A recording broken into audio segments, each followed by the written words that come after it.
Hey guys, it's Tim, and this is Pro Wrestling Unlimited.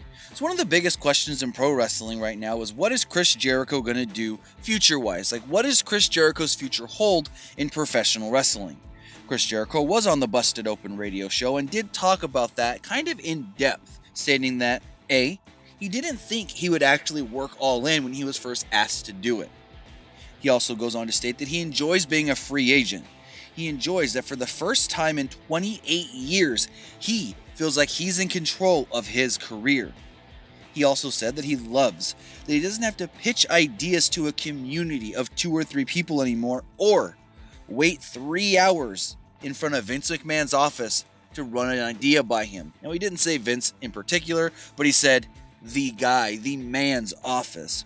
He also liked that he doesn't have to, always get approval for things. I mean, yeah, you got to get approval for things, but he likes that he's got more freedom as far as people will hear him out better nowadays than when it's WWE and everything has to get filtered through, and by the time you pitch your idea and it gets to Vince and gets approved, it may be changed 3, 4, 5 times.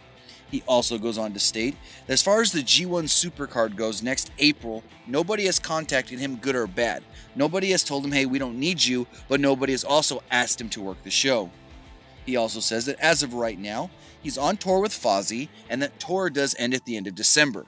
He said with that, they'll go back into the studio, they'll write new music, and that's typically when he's got the most free time to do wrestling and when he usually goes back to the WWE. But Jericho did state that this time, he's not sure if he wants to go back to the WWE or if he wants to keep being a free agent and make his own rules and do things on his own time. So only time will tell exactly what Chris Jericho does. I guess you could say at the end of 2018, early 2019, when his tour schedule wraps up, he's got more time to be more invested in pro wrestling, and we'll see what happens. He did also state one last thing, that yeah, he likes working in Japan, but the stuff that he's done in Japan can now translate to the US, and he thinks that maybe, just maybe, he'll be a free agent in the US as well. But that's going to do it for this episode of Pro Wrestling Unlimited. Remember to comment below, like and share this video, like us on Facebook, Instagram, and Twitter, subscribe here on YouTube, and follow PWUnlimited.net for the latest in pro wrestling news.